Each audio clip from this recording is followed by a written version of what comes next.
Chapter 4.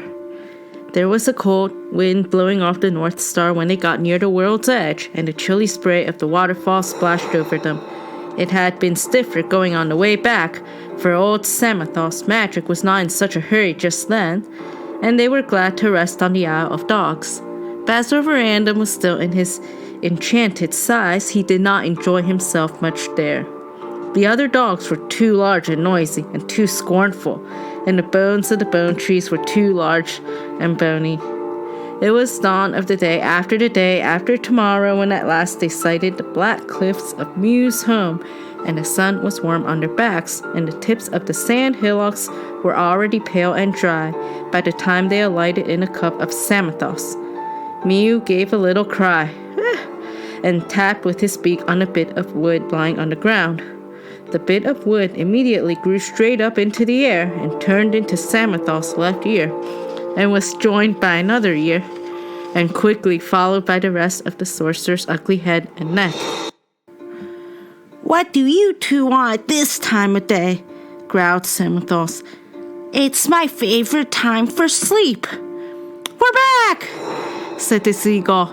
"And you've allowed yourself to be carried back on his back, I see," Samathoth said, turning to the little dog. "After dragon hunting, I should have thought you would have found a little flight back home quite easy." "But please, sir," said Roverandom, "I left my wings behind. They didn't really belong to me, and I should rather like to be an ordinary dog again." "Oh, all right. Still, I hope you have enjoyed yourself as Roverandom. You ought to have done. Now you can be just Rover again, if you really want to be. And you can go home and play with your yellow ball and sleep on armchairs when you get the chance and sit on laps and be a respectable little yap dog again." "What about the little boy?" said Rover. "But you ran away from him, silly, all the way to the moon, I thought," said Samathoth, pretending to be annoyed and surprised, but giving a merry twinkle out of one knowing eye. "Home, I said, and home I meant. Don't splutter and argue." Poor Rover was spluttering because he was trying to get in a very polite Mr. Samathoth. Eventually he did. "Please, Mr. Samathoth," he said, most touchingly. "Please, pardon me, but I met him again, and I shouldn't run away now, and really I belong to him, don't I? So I ought to go back to him." "Stuff and nonsense. Of course you don't, and you belong to the old lady that bought you first, and back you'll have to go to her. You can't buy stolen goods, or bewitched ones either, so you would know if you knew the law, you silly little dog. Little boy two's mother wasted 6 on you, and that's an end of it. And what's in dreamings anyway?" wound up Samathoth with a huge wink. "I thought some of the Man in the Moon's dreams came true," said little Rover sadly. "Oh, did you? Well, that's the Man in the Moon's affair. My business is to change you back at once into your proper size and send you back where you belong. Artaxerxes has departed to other spheres of usefulness, so we needn't bother about him anymore. Come here." He took hold of Rover, and he waved his fat hand over the little dog's head, and hey presto, there was no change at all. He did it all over again, and still there was no change. Then Samathoth got right up out of the sand, and Rover saw for the first time that he had legs like a rabbit. He stamped and ramped and kicked sand into the air, and trampled on the seashells and snorted like an angry pug dog, and still nothing happened at all. "Done by a seaweed wizard, blister and word him," he swore. "Done by a Persian plum picker, pot and jam him," he shouted, and kept on shouting till he was tired. Then he sat down. Well, he said at last when he was cooler. "Live and learn, but Artaxerxes is most peculiar. Who could have guessed that he would remember you amidst all the excitement of his wedding and go and waste his strongest incantation on a dog before going on his honeymoon, as if his first spell wasn't more than any silly little puppy is worth, if it isn't enough to split one's skin. Well, I don't need to think out what is to be done at any rate," Samathoth continued. "There is only one possible thing. You have got to go and find him and beg his pardon. But my word, I remember this against him till the sea is twice as salt and half as wet. Just you two go for a walk and be back in half an hour when my temper's better." Mew and Rover went along the shore and up the cliff, Mew flying slowly and Rover trotting along very sad. They stopped outside the little boy's father's house, and Rover even went in at the gate and sat in the flower bed under the boy's window. It was still very early, but he barked and barked hopefully. Ruff, ruff! The little boys were either still fast asleep or away, for nobody came to the window, or so Rover thought. He had forgotten that things are different on a world from the back garden of the moon, and that Artaxerxes' bewitchment was still on his size and the size of his bark. After a little while, Mew took him mournfully back to the cove. There an altogether new surprise was waiting for him. Samothrace was talking to a whale, a very large whale, Uin, the oldest of the right whales. He looked like a mountain to little Rover, lying with his great head in a deep pool near the water's edge. Sorry, I couldn't get anything smaller at a moment's notice, said Samothrace, but he is very comfortable. Walk in, said the whale. Goodbye, walk in, said the seagull. Walk in, said Samothrace, and be quick about it, and don't bite or scratch about inside. You might give Uin a cough, and that you would find uncomfy. This was almost as bad as being asked to jump into the hall in the Man in the Moon cellar, and Rover backed away so that Mew and Samothrace had to push him in. Push him they did, too, without a coax, and the whale's jaws shut to with a snap. Inside it was very dark indeed and fishy. There Rover sat and trembled, and as he sat, not daring even to scratch his own ears, he heard, or thought he heard, the swish and beating of the whale's tail in the waters, and he felt, or thought he felt, the whale plunge deeper and downward towards the bottom of the deep blue sea. But when the whale stopped and opened his mouth wide again, delighted to do so, whales prefer going about trawling with their jaws wide open and a good tide of food coming in, but Uin was a considerate animal, and Rover peeped out. It was deep, altogether immeasurably deep, but not at all blue. There was only a pale green light, and Rover walked out to find himself on a white path of sand winding through a dim and fantastic forest. Straight along. You haven't far to go, said Uin. Rover went straight along, as straight as the path would allow, and soon before him he saw the gate of a great palace, made it seemed of pink and white stone that shone with a pale light coming through it, and through the many windows lights of green and blue shone clear. All round the walls huge sea trees grew, taller than the domes of the palace that swelled up vast, gleaming in the dark water. The great India rubber trunks of the trees bent and swayed like grasses, and the shadow of their endless branches was thronged with goldfish and silverfish and redfish and bluefish and phosphorescent fish like birds. But the fishes did not sing. The mermaids sang inside the palace. How they sang! And all the sea fairies sang in chorus. And the music floated out of the windows, hundreds of merfolk playing on horns and pipes and conches of shell. Sea goblins were grinning at him out of the darkness under the trees, and Rover hurried along as fast as he could. He found his steps slow and laden deep down under the water. And why didn't he drown? I don't know, but I suppose Samothrace had given some thought to it. He knows much more about the sea than most people would think, even though he never sets toe in it if he can help it, while Rover and Mew had gone for a walk, and he had sat and simmered down and thought of a new plan. Anyway, Rover did not drown, but he was already wishing he was somewhere else, even in the whale's wet inside, before he got to the door. Such queer shapes and faces peered at him out of the purple bushes and the spongy thickets beside the path that he felt very unsafe indeed. At last he got to the enormous door, a golden archway fringed with coral and a door of mother of pearl studded with shark's teeth. The knocker was a huge ring encrusted with white barnacles, and all the barnacles' little red streamers were hanging out, but of course Rover could not reach it, nor could he have moved it anyway. So he barked, "Woof!" and to his surprise his bark came quite loud. The music inside stopped at the third bark, "Bark, bark, bark," and the door opened. Who do you think opened it? Artaxerxes himself, dressed in what looked like plum-colored velvet and green silk trousers, and he still had a large pipe in his mouth, only it was blowing beautiful rainbow-colored bubbles instead of tobacco smoke, but he had no hat. "Hello," he said. "So you've turned up. I thought you would get tired of old Samothrace."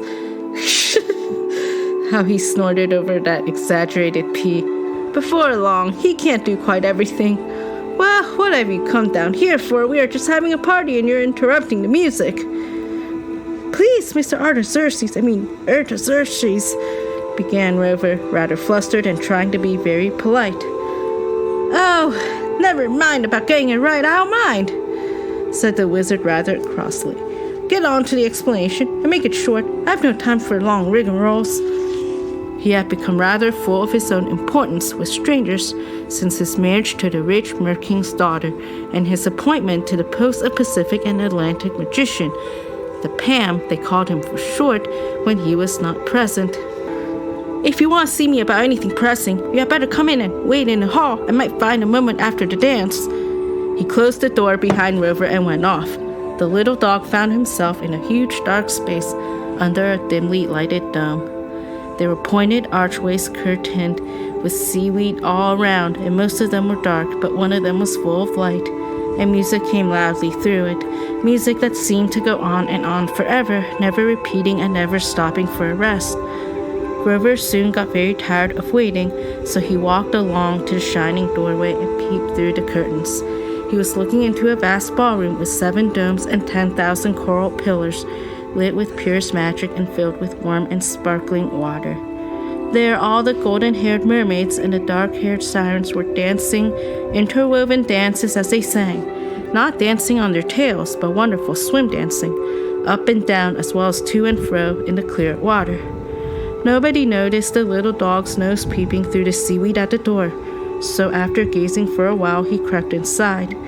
The floor was made of silver sand and pink butterfly shells, all open and flapping in the gently swirling water, and he had picked his way carefully among them for some way, keeping close to the wall before a voice said suddenly above him, "What a sweet little dog! He's a land dog, not a sea dog, I'm sure. How could he have got here? Such a tiny mite!" Rover looked up and saw a beautiful mer-lady with a large black comb in her golden hair sitting on a ledge not far above him. Her regrettable tail was dangling down, and she was mending one of Artaxerxes' green socks. She was, of course, the new Mrs. Artaxerxes, usually known as Princess Pam. She was rather popular, which was more than you could say for her husband. Artaxerxes was at the moment sitting beside her, and whether he had the time or not for long rigmaroles, he was listening to one of his wives, or had been, before Rover turned up. Mrs. Artaxerxes put an end to her rigmarole and to her sock mending as soon as she caught sight of him, and floating down picked him up and carried him back to her couch. This was really a window seat on the first floor, an indoors window. There are no stairs in sea houses and no umbrellas, and for the same reason, and there is not much difference between doors and windows either. The mer-lady soon settled her beautiful and rather capacious self comfortably on her couch again and put Rover on her lap, and immediately there was an awful growl from under the window seat. "Lie down, Rover. Lie down, good dog," said Mrs. Artaxerxes. She was not talking to our Rover, though. She was talking to a white murdoch who came out now, in spite of what she says, growling and grumbling, and beating the water with his little web feet, and lashing it with his large flat tail, and blowing bubbles out of his sharp nose. "What a horrible little thing," the new dog said. "Look at his miserable tail, look at his feet, look at his silly coat. Look at yourself," said Rover from the mer-lady's lap. "And he won't want to do it again. Who called you Rover? Cross between a duck and a tadpole, pretending to be a dog." From which you can see that they took rather a fancy to one another at first sight. Indeed, they soon made great friends, not quite such friends, perhaps, as Rover and the moondog, if only because Rover's stay under the sea was shorter, and the deeps are not as such a jolly place as the moon for little dogs, being full of dark and awful places where light has never been and never will be, because they will never be uncovered till light has all gone out. Horrible things live there, too old for imagining, too strong for spells, too vast for measurement. Artaxerxes had already found that out. The post of Pam is not the most comfortable job in the world. "Now swim away and amuse yourselves," said his wife.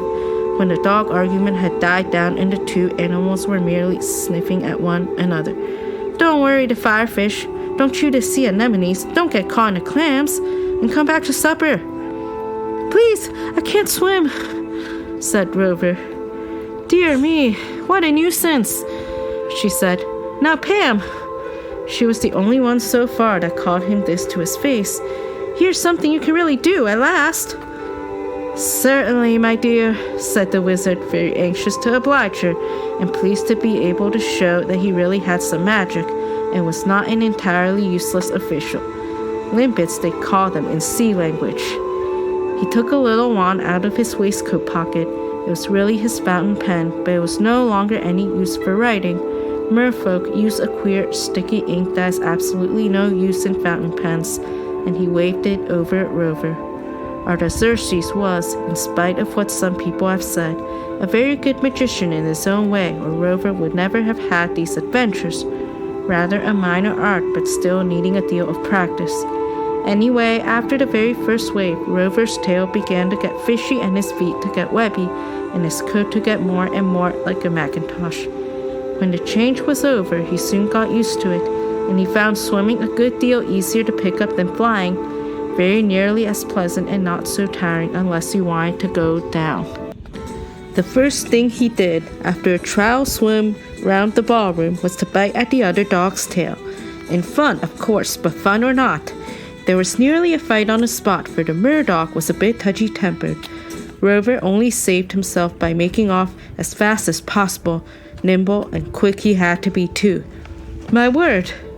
There was a chase, in and out windows, and along dark passages and round pillars and out and up and round the domes, till at last the Murdoch himself was exhausted, and his bad temper too, and they sat down together on the top of the highest cupola next to the flagpole.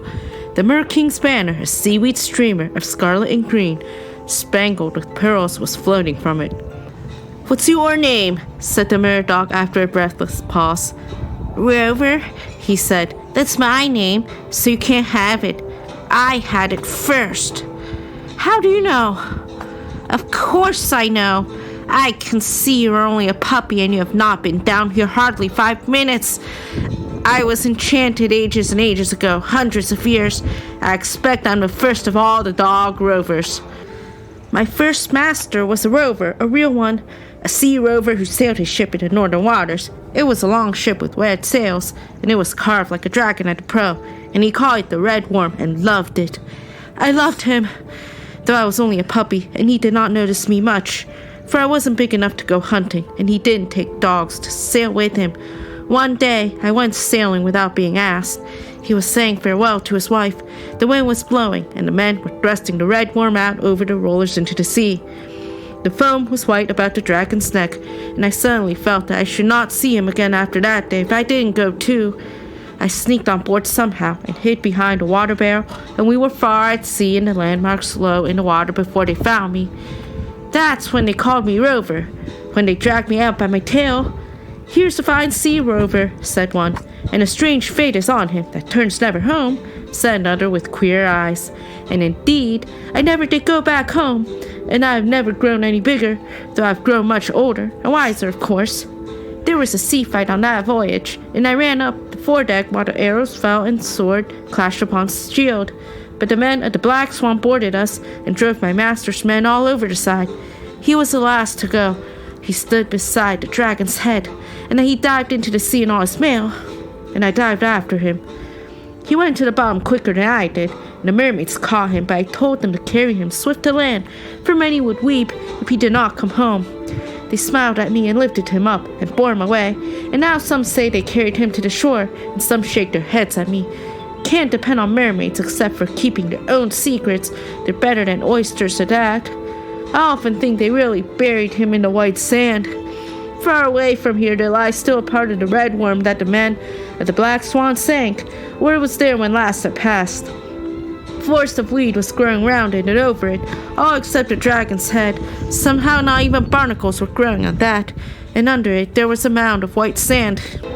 I left those parts long ago. I turned slowly into a sea dog. The older sea women used to do a good deal of witchcraft in those days, and one of them was kind to me. It was she that gave me as a present to the Mer King, the reigning one's grandfather, and I have been in and about the palace ever since. That's all about me. It happened hundreds of years ago, and I have seen a good deal of the high seas and the low seas since then, but I've never been back home. Now tell me about you. I suppose you don't come from the North Sea by any chance, do you? We used to call England sea in those days, or know any of the old places in and about the Orkneys? Our Rover had to confess that he had never heard before of anything but just the sea and not much of that. But I've been to the moon, he said, and he told his new friend as much about it as he could make him understand. The Murdoch enjoyed Rover's tale immensely and believed at least half of it. A jolly good yarn, he said, and the best I've heard for a long time. I've seen the moon. I go on top occasionally, you know, but I never imagined it was like that. But my word, that sky pup has got a cheek. 3 Rovers. 2's bad enough, but 3's impossible. Now don't believe for a moment he is older than I am. If he is 100 yet, I should be mighty surprised. He was probably quite right, too. The moondog, as you notice, exaggerated a lot. And anyway, went on the Murdoch, he only gave himself the name. Mine was given me. And so was mine, said our little dog. And for no reason at all, before he had begun to earn it anyway. I like the man in the moon's idea.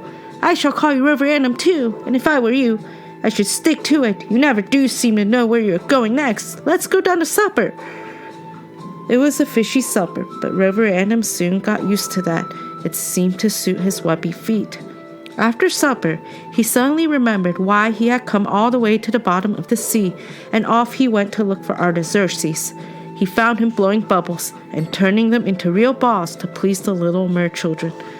"Please, Mr. Artaxerxes, could you be bothered to turn me?" began Roverandom. "Oh, go away," said the wizard. "Can't you see I can't be bothered? Not now, I'm busy." This is what Artaxerxes said all too often to people he did not think were important. He knew well enough what Rover wanted, but he was not in a hurry himself. So Roverandom swam off and went to bed, or rather roosted in a bunch of seaweed growing on a high rock in the garden.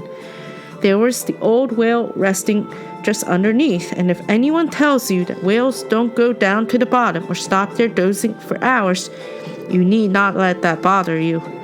Old Ewan was in every way exceptional. "Well," he said, "how have you gone on? I see you are still toy size.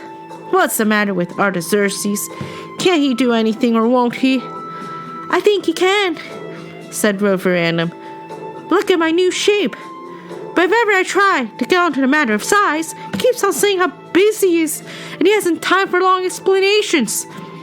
"Ooh," said the whale, and knocked a tree sideways with his tail. The swish of it nearly washed Roverandom off his rock. "I don't think that Pam will be a success in these parts, but I shouldn't worry. You'll be all right sooner or later. In the meantime, there are lots of new things to see tomorrow. Go to sleep. Goodbye." And he swam off into the dark. The report that he took back to the cub made old Samanthos very angry all the same. The lights of the palace were all turned off. No moon or star came down through that deep dark water. The green got gloomier and gloomier until it was all black, and there was not a glimmer except when big, luminous fish went by slowly through the weeds. Yet Roverandom slept soundly that night, and the next night, and several nights after. And the next day, and the day after, he looked for the wizard and couldn't find him anywhere. One morning, when he was beginning already to feel quite a sea dog and to wonder if he had come to stay there forever, the Murdoch said to him, "Bother that wizard, or rather, don't bother him. Give him a miss today. Let's go off for a really long swim."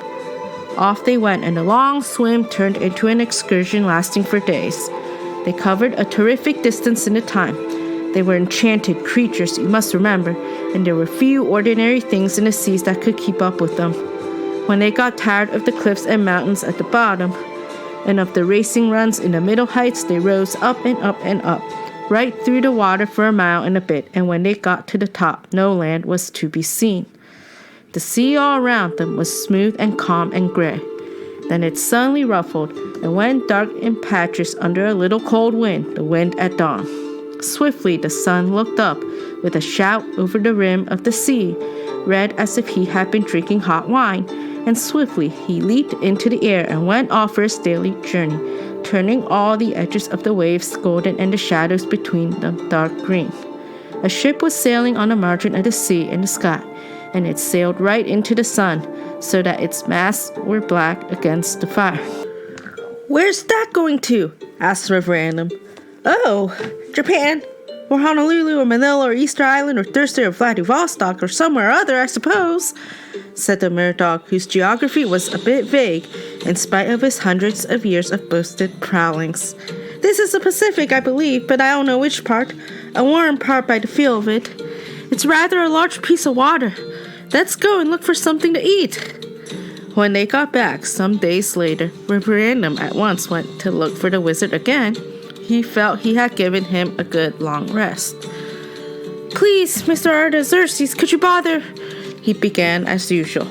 No, I could not, said Artaxerxes even more definitely than usual. This time he really was busy, though. The complaints had come in by post. Of course, as you can imagine, all kinds of things go wrong in the sea that not even the best Pam in the ocean could prevent, and some of which he is not even supposed to have anything to do with. Wrecks come down plump now and again on the roof of somebody's sea house. Explosions occur in the seabed. Oh yes, they have volcanoes and all that kind of nuisance quite as badly as we have.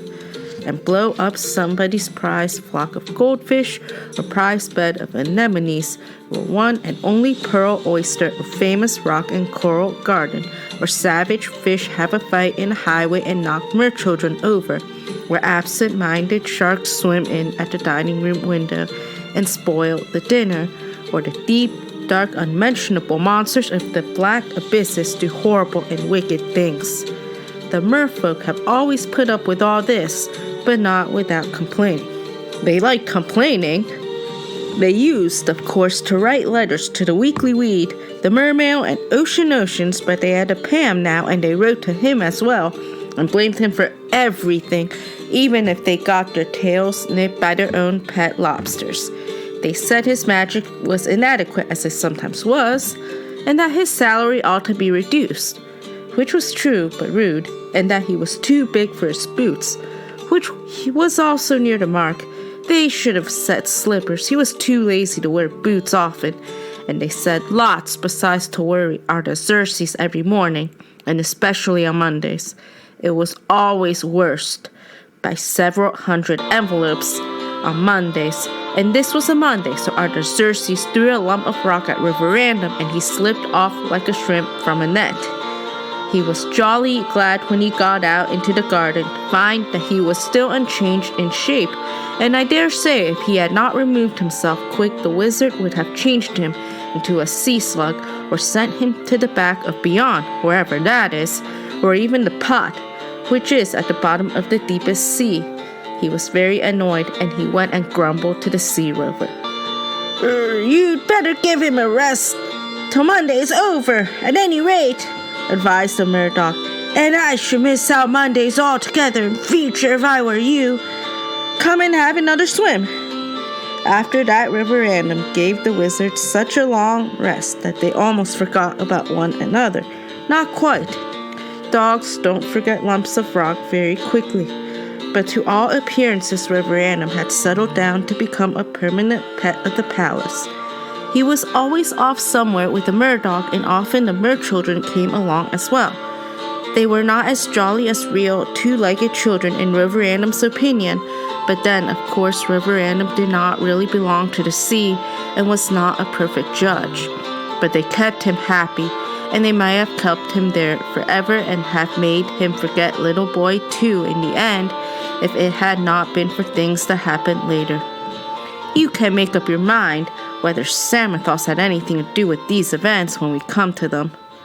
There were plenty of these children to choose from, at any rate. The old Mer-King had hundreds of daughters and thousands of grandchildren, and all in the same palace, and they were all fond of the two rovers, and so was Mrs. Artaxerxes. It was a pity that Roverandom never thought of telling her his story. She knew how to manage the Pam in any mood. But in that case, of course, Roverandom would have gone back sooner and missed many of the sights.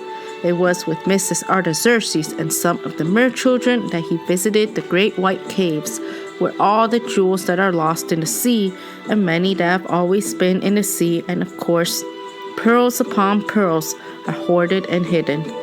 They went too, another time, to visit the smaller sea fairies in their little glass houses at the bottom of the sea.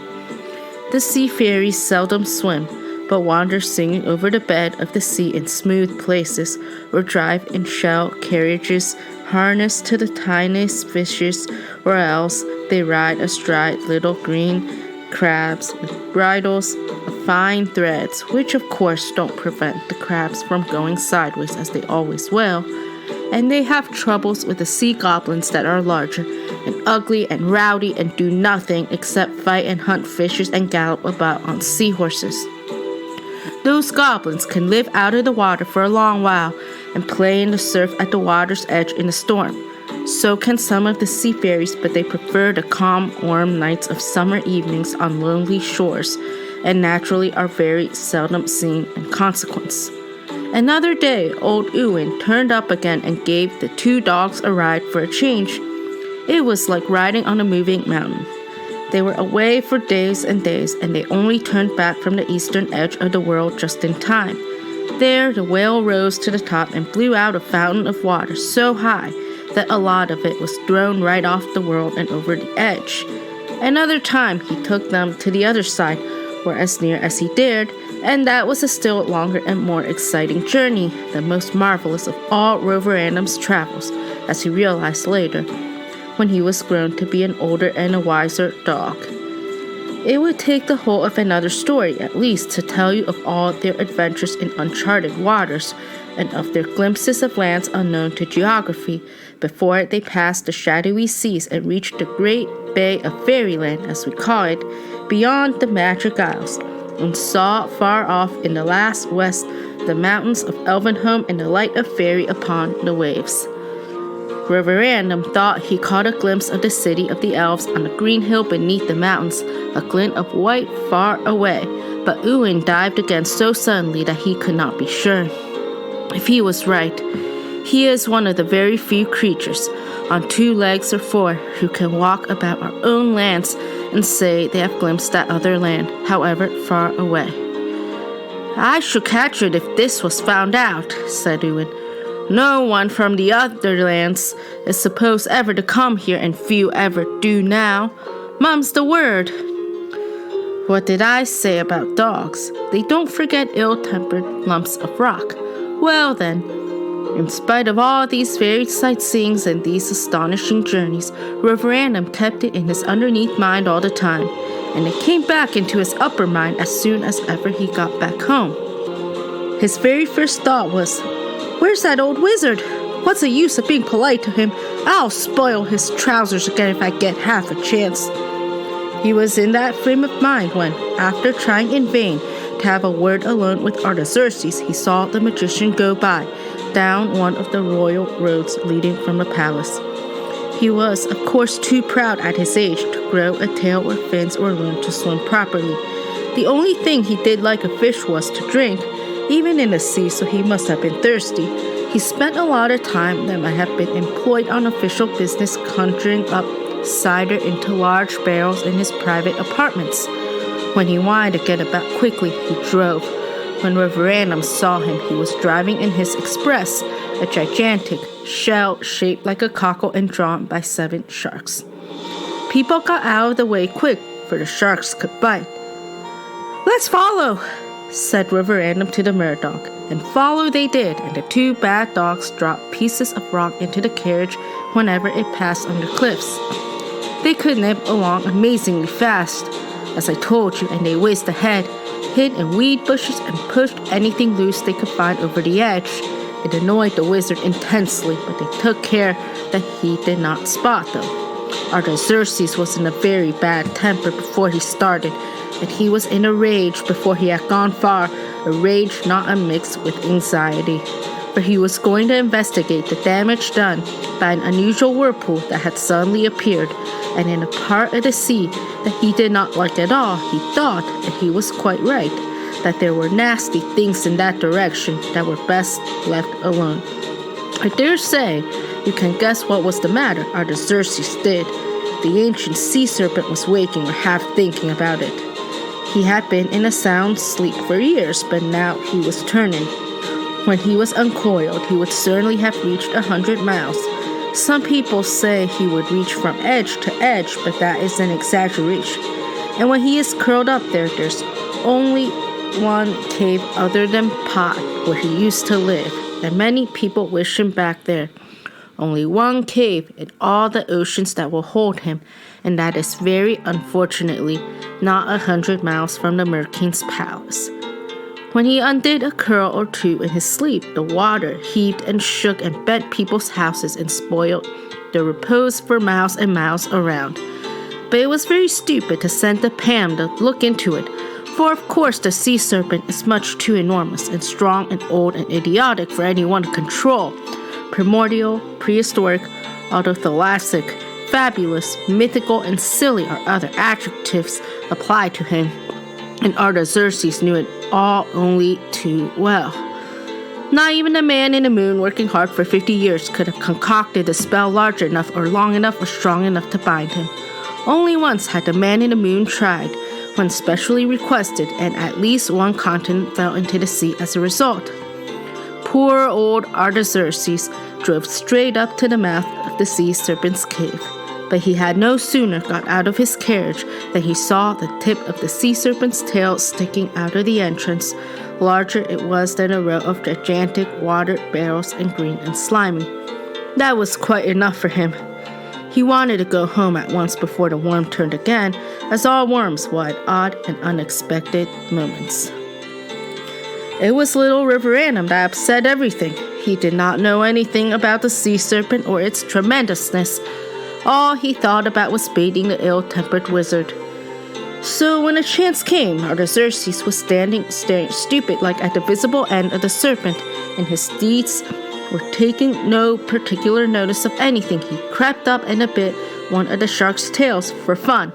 For fun! What fun! The shark jumped straight forward, and the carriage jumped forward too, and Artaxerxes, who had just turned round to get into it, fell on his back. Then the shark bit the only thing it could reach at the moment, which was the shark in front, and that shark bit the next one, and so on, until the last of the 7 seemed nothing else to bite. Bless me! The idiot, if he did not go and bite the sea serpent's tail. The sea serpent gave a new and very unexpected turn, and the next thing the dogs knew was being whirled all over the place, and water gone mad, bumping into giddy fishes and spinning sea trees, scared out of their lives in a cloud of uprooted weeds, sand, shells, slugs, periwinkles, and oddments, and things got worse and worse, and the serpent kept on turning, and there was old Artaxerxes clinging on to the rings of the sharks, being whirled all over the place too, and saying the most dreadful things to them. To the sharks, I mean. Luckily for this story, he never knew what Roverandom had done. I don't know how the dogs got home. It was a long, long time before they did, at any rate. First of all, they were washed up on the shore in one of the terrible tides caused by the sea serpent's stirrings, and then they were caught by fishermen on the other side of the sea and jolly nearly sent to an aquarium, a disgusting fate, and then having escaped that by the skin of their feet, they had to get all the way back themselves as best they could through perpetual subterranean commotion. And when at last they got home, there was a terrible commotion there too. All the merfolk were crowded round the palace, all shouting at once, "Bring out the Pam!" Yes, they called him that publicly, and nothing longer or more dignified. "Bring out the Pam! Bring out the Pam!" And the Pam was hiding in the cellars. Mrs. Artaxerxes found him there at last and made him come out, and all the merfolk shouted when he looked out of an attic window, "Stop this nonsense! Stop this nonsense! Stop this nonsense!" Nonsense! And they made such a hullabaloo that people at all the seasides all over the world thought the sea was roaring louder than usual. It was, and all the while, the sea serpent kept on turning, trying absent-mindedly to get the tip of his tail in his mouth. But thank heavens he was not properly and fully awake, or he might have come out and shaken his tail in anger. And then another continent would have been drowned. Of course, whether that would have been really regrettable or not depends on which continent was taken and which you live on. But the merfolk did not live on a continent, but in the sea, and right in the thick of it, and very thick it was getting, and they insisted that it was the Mer-King's business to make the Pam produce some spell, remedy, or solution to keep the sea serpent quiet. They could not get their hands to their faces to feed themselves or blow their noses. The water shook so, and everybody was bumping into everybody else. And all the fish were seasick. The water was so wobbly, and it was so turbid and so full of sand that everyone had coughs, and all the dancing was stopped. Artaxerxes groaned, but he had to do something. So he went to his workshop and shut himself up for a fortnight, during which time there were 3 earthquakes, 2 submarine hurricanes, and several riots of the mer people. And he came out and let loose a most prodigious spell, accompanied with soothing incantation at a distance from the cave, and everybody went home and sat in cellars waiting. Everybody except Mrs. Artaxerxes and her unfortunate husband. The wizard was obliged to stay at a distance, but not a safe one, and watch the result, and Mrs. Artaxerxes was obliged to stay and watch the wizard. All the spell did was to give the serpent a terrible bad dream. He dreamed that he was covered all over with barnacles, very irritating and partly true, and also being slowly roasted in a volcano, very painful and unfortunately quite imaginary, and that woke him. Probably Artaxerxes' magic was better than was supposed. At any rate, the sea serpent did not come out, luckily for this story. He put his head where his tail was and yawned, opened his mouth as wide as the cave, and snorted so loud that everyone in the cellars heard him in all the kingdoms of the sea. And the sea serpent said, "Stop this nonsense!" And he added, "If this blithering wizard doesn't go away at once, and if he ever so much as paddles in the sea again, I shall come out, and I shall eat him first, and then I shall knock everything to dripping smithereens. That's all. Good night." And Mrs. Artaxerxes carried the Pam home in a fainting fit. When he had recovered, and that was quick, they saw to that he took the spell off the serpents and packed his bag, and all the people said and shouted, "Send the Pam away! Good riddance! That's all! Goodbye!" And the Mer-King said, "We don't want to lose you, but we think you ought to go." And Artaxerxes felt very small and unimportant altogether, which was good for him. Even a mer-dog laughed at him. Ha ha ha ha ha ha! But funnily enough, Roverandom was quite upset. After all, he had his own reasons for knowing that Artaxerxes' magic was not without effect. And he had been in the shark's tail too, hadn't he? And he had started the whole thing with that trouser bite. And he belonged to the land himself and felt it was a bit hard on a poor land wizard being baited by all these sea folk. Anyway, he came up to the old fellow and said, "Please, Mr. Artaxerxes." "Well," said the wizard, quite kindly. He was so glad not to be called Pam, and he had not heard a mister for weeks. "Well, what is it, little dog?" "I beg your pardon. I do really. Awfully sorry, I mean. I never meant to damage your reputation." Roverandom was thinking of the sea serpent and the shark's tail, but luckily Artaxerxes thought he was referring to his trousers. Come, he said. "We won't bring up bygones. Least said, soonest mended or patched. I think we had both better go back home again together." "But please, Mr. Artaxerxes," said Roverandom, "could you bother to turn me back into my proper size?" "Certainly," said the wizard, glad to find somebody that still believed he could do anything at all. "Certainly, but you are best and safest as you are, while you are down here. Let's get away from this first, and I'm really and truly busy just now. And he really and truly was. He went into the workshops and collected all his paraphernalia, insignia, symbols, memoranda, books of recipes, arcana apparatus, and bags and bottles of miscellaneous spells. He burned all that would burn in his waterproof forge, and the rest he tipped into the back garden. Extraordinary things took place there afterwards.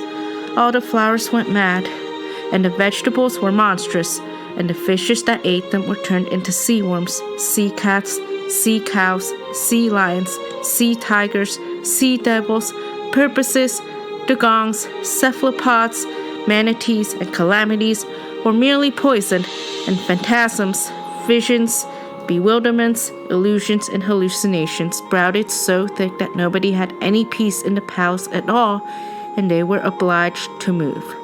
In fact, they began to respect the memory of that wizard after they had lost him, but that was long afterwards. At the moment, they were clamoring for him to depart.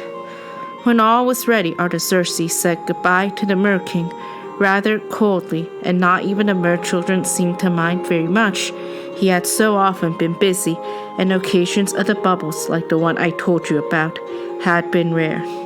Some of his countless sisters-in-law tried to be polite, especially if Mrs. Artaxerxes was there, but really everybody was impatient to see him going out of the gate, so that they could send a humble message to the sea serpent. The regrettable wizard has departed and will return no more, your worship. Pray, go to sleep. Of course, Mrs. Artaxerxes went too. The Mer King had so many daughters that he could afford to lose one without much grief, especially the 10th eldest. He gave her a bag of jewels and a wet kiss on the doorstep and went back to his throne. But everybody else was very sorry, and especially Mrs. Artaxerxes' mass of mer nieces and mer nephews, and they were also very sorry to lose Roverandom too. The sorriest of all and the most downcast was the mer dog. Just drop me a line whenever you go to the seaside, he said, and I will pop up and have a look at you. I won't forget, said Roverandom, and then they went. The oldest whale was waiting. Roverandom sat on Mrs. Artaxerxes' lap, and when they were all settled on the whale's back, off they started. And all the people said, "Goodbye," very loud, and "A good riddance of bad rubbish," quietly, but not too quietly. And that was the end of Artaxerxes and the office of Pacific and Atlantic magician. Who has done their bewitchments for them since? I don't know. Old Samathos and the Man in the Moon, I should think, have managed it between them. They are perfectly capable of it. Nothing longer or more dignified. Bring out the Pam! Bring out the Pam!